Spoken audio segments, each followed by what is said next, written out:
What if I told you one of the best quarterbacks in college football and the New York Jets had the same thing in common? They didn't record a single interception last season. What if I told you NFL scouts still love him anyways? What's going on, everybody? Welcome back. Draft Yoda. We are data-driven and prospect-focused. I am Draft Yoda himself, Bill Workman, your favorite draft nerd's favorite draft nerd. And today we're talking about one of the most underrated defensive backs in the country, Syracuse cornerback Chris Peal. Currently, Peal is carrying a 9.1 grade on my 10-point scale, making him the number 28 overall prospect, and the number 4 cornerback in the 2026, going into the 2026 season. Here's what makes Chris Peal interesting. When you evaluate cornerbacks, you immediately look at interceptions. How many takeaways, how many pass breakups, how many highlight plays. And that's understandable. Those are easy statistics to see. But sometimes the best cornerbacks aren't the ones getting interceptions. Sometimes they're the ones quarterbacks stop throwing at entirely. That's where Chris Peal enters this conversation. Because while the interception column is empty, the tape tells a very different story. I call him Paul. It's Peal. Sorry. Peal's journey to Syracuse wasn't straightforward. Came out of Providence State, up in Charlotte, North Carolina. And he was a top cornerback recruit in America. 4-star prospect. Think he was, top 25 in the nation at corner. Multiple sport athlete, legitimate track speed. Truly one of the more versatile players in the country. He rushed for 2,000 yards and had 36 touchdowns. Made plays all over the field.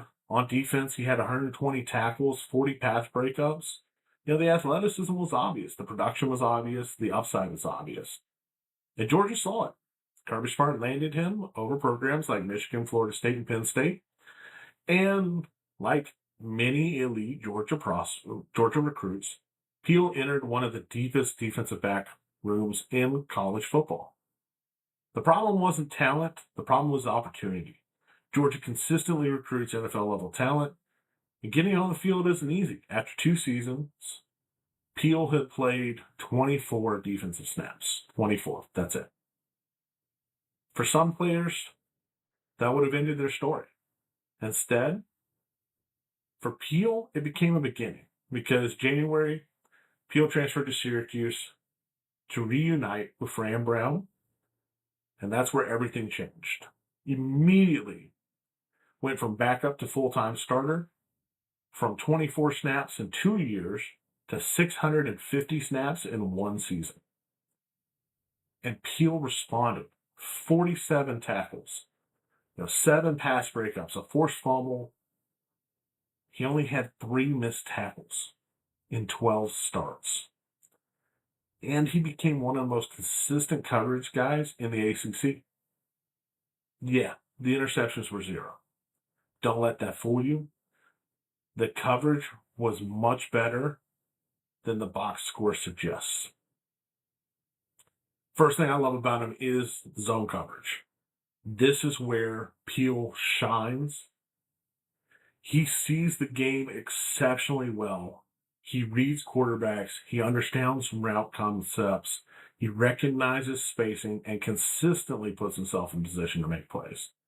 Second thing I love about him is tackling. Honestly, it might be one of the most underrated traits for him, because most cornerbacks don't enjoy tackling. Peal embraces it, and he only had 3 missed tackles the entire season. That is outstanding, especially for a defensive back. Third thing I love is his size-speed combination. At around 200 pounds, he has verified track speed. And he has the physical profile NFL teams are going to love. He's big enough to handle physical receivers, fast enough to stay attached vertically, and athletic enough to recover when things aren't perfect. if I had to circle a game for you to watch, it'd be the Pittsburgh game.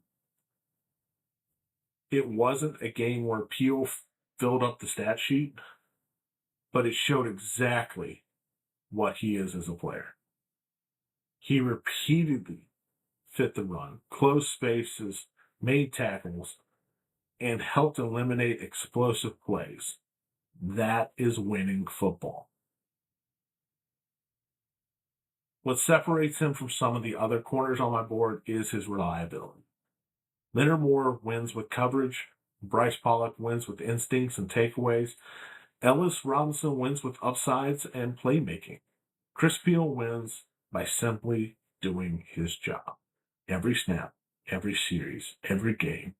And that's valuable. Nobody's perfect, though.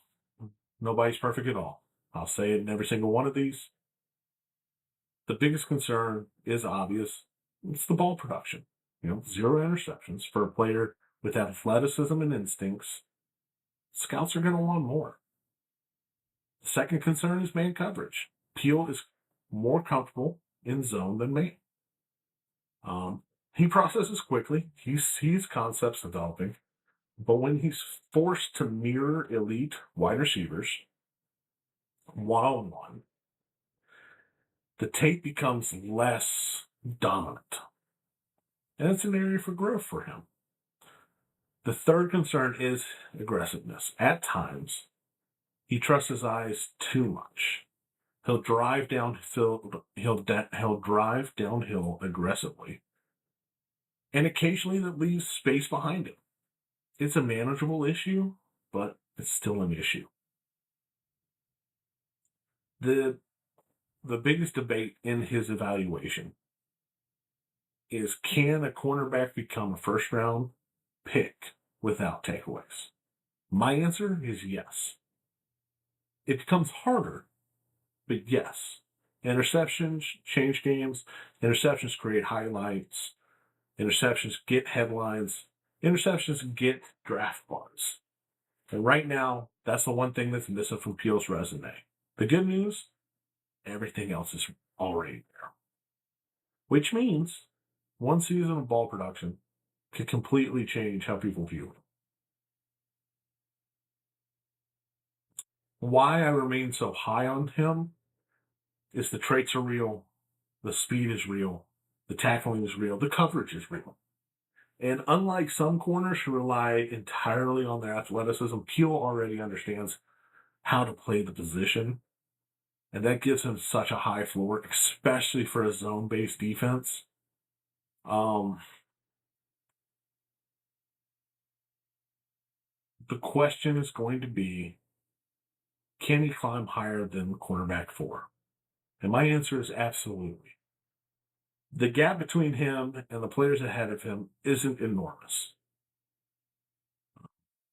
Leonard Moore has the best coverage profile. Bryce Pollock has the best ball production. Ellis Robinson has the highest ceiling. Chris Peal has the highest floor. If the interceptions arrive in 2026, that ranking is going to change, and it's going to change quickly. Because that is the thing that's holding him back right now. I've got him in a 9.10 out of 10. My number 28 overall prospect, number 4 cornerback, and truly one of the most dependable defensive backs in college football. I think in a zone system, he's a future NFL starter. I think his tackling and his covering translates immediately. I think he's one productive season away from being one of the most talked about corners in the country, because the only thing that's missing is the takeaways. But that's just my board. Do you think interceptions matter too much for a cornerback to be in the first round conversation without them? Can Chris Peal jump to cornerback 2? Where do you think he should have been ranked in the defensive backs and cornerbacks in college football? Drop your thoughts in the comments down below. If you enjoyed these player evaluations built around film and analytics, make sure you hit that like button, subscribe to the channel, because we're going to keep putting in the work. Our goal is to get 100 prospects done before the start of the season. for college football. As always, I'm Draft Yoda, Bill Workman, your favorite draft nerd's favorite draft nerd, and we'll catch you guys in the next